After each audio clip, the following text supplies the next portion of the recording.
ಎಸ್ಲೇಟರ್ ಅಲ್ಲಿ ಹುಟ್ಟಿರೋರು ತುಂಬಾ ಅಟ್ರಾಕ್ಟಿವ್ ಆಗಿರ್ತಾರೆ. ಅಟ್ರಾಕ್ಟಿವ್ ಇನ್ ದ ಸೆನ್ಸ್ ಅವರು ನೋಡಕ್ಕೆ ಅಟ್ರಾಕ್ಟಿವ್ ಅಂತ ಅಲ್ಲ, ಅವರ ವೈಬ್ಸ್ ಬಂದು ತುಂಬಾ ಪಾಸಿಟಿವ್ ಆಗಿರುತ್ತೆ, ಸ್ಟ್ರಾಂಗ್ ಆಗಿರುತ್ತೆ. ಅದರಿಂದ ಅವರು ಸುತ್ತ ಇರೋರ್ನೆಲ್ಲ ಅವ್ರು ಅಟ್ರಾಕ್ಟ್ ಮಾಡ್ತಾರೆ. ಇವ್ರು ಎಲ್ಲರ ತರ ಇರಕ್ಕೆ ಇಷ್ಟಪಡಲ್ಲ, ಇವರು ಡಿಫ್ರೆಂಟ್ ಆಗಿ ಇರಕ್ಕೆ ಇಷ್ಟಪಡ್ತಾರೆ. ಮತ್ತೆ ಇವರು ಡಿಫ್ರೆಂಟ್ ಆಗಿ ನಡೀತಾರೆ, ಮತ್ತೆ ಡಿಫ್ರೆಂಟ್ ಆಗಿ ಕೆಲಸ ಕೂಡ ಮಾಡ್ತಾರೆ. ಇವರು ಕೆಲಸ ಮಾಡುವಂತ ಸಮಯದಲ್ಲಿ ಇವರ ಕಾನ್ಫಿಡೆಂಟ್ ಲೆವೆಲ್ ತುಂಬಾ ಡಿಫ್ರೆಂಟ್ ಆಗಿರುತ್ತೆ. ಅವರು ಕೆಲಸ ಮಾಡುವಾಗ ಬೇರೆಯವರು ಅವರ ಕೆಲಸದಲ್ಲಿ ಇಂಟರ್ಫಿಯರ್ ಆಗೋದು ಅವ್ರಿಗೆ ಒಂದು ಚೂರು ಇಷ್ಟ ಆಗಲ್ಲ.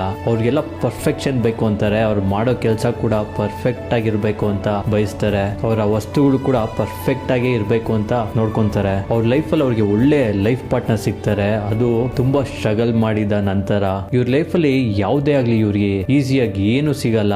ಇವರು ಕಷ್ಟಪಟ್ರೆ ಮಾತ್ರನೇ ಇವ್ರಿಗೆ ಸಿಗೋದು. ಅವ್ರು ಏನ್ ಅನ್ಕೊಂತಾರೋ, ಅವ್ರು ಏನ್ ಬಯಸ್ತಾರೋ ಪ್ರತಿಯೊಂದು ಅವ್ರ ಲೈಫ್ ಅಲ್ಲಿ ಸಿಕ್ಕೇ ಸಿಗುತ್ತೆ. ಅನ್ಲೆಸ್ ಅಂಟಿಲ್ ಅವ್ರು ಹಾರ್ಡ್ ವರ್ಕ್ ಮಾಡೋವರೆಗೂ. ಇವ್ರು ತುಂಬಾ ಹಠವಾದಿ. ಅವ್ರಿಗೆ ಏನ್ ಬೇಕೋ ಅದು ಬೇಕೇ ಬೇಕು ಅಂತ ಹಠ ಮಾಡ್ತಾರೆ. ಅದು ಪಡ್ಕೊಳೋರ್ಗು ಅವ್ರು ಬಿಡಲ್ಲ. ಅವ್ರಿಗೆ ಸಣ್ಣ ಸಣ್ಣ ವಿಷಯಕ್ಕೆಲ್ಲ ಬೇಗ ಕೋಪ ಬರ್ತಿರುತ್ತೆ. ಇವ್ರನ್ನ ಯಾರು ಇಷ್ಟಪಡ್ತಾರೋ ಅವ್ರನ್ನ ಇವ್ರು ಇಷ್ಟಪಡ್ತಾರೆ. ಇವ್ರನ್ನ ಯಾರು ಕೇರ್ ಮಾಡ್ತಾರೋ ಅವ್ರನ್ನ ಇವ್ರು ಕೇರ್ ಮಾಡ್ತಾರೆ. ಇವ್ರು ಹೋಗಿ ಯಾರನ್ನು ಇಷ್ಟಪಡೋದಾಗ್ಲಿ ಕೇರ್ ಮಾಡೋದಾಗ್ಲಿ ಮಾಡಲ್ಲ. ಅವ್ರು ಯಾರ ಹತ್ರನೂ ಮಿಂಗಲ್ ಆಗಕ್ಕೆ ಇಷ್ಟಪಡಲ್ಲ. ಅವರ ಫ್ರೆಂಡ್ ಸರ್ಕಲ್ ಕೂಡ ತುಂಬಾ ಲಿಮಿಟೆಡ್ ಆಗಿರುತ್ತೆ. ನೆಕ್ಸ್ಟ್ ಯಾವ ಲೆಟರ್ ಬಗ್ಗೆ ಹೇಳಿ ಅಂತ ಕಮೆಂಟ್ ಮಾಡಿ ತಿಳಿಸಿ. Thank you.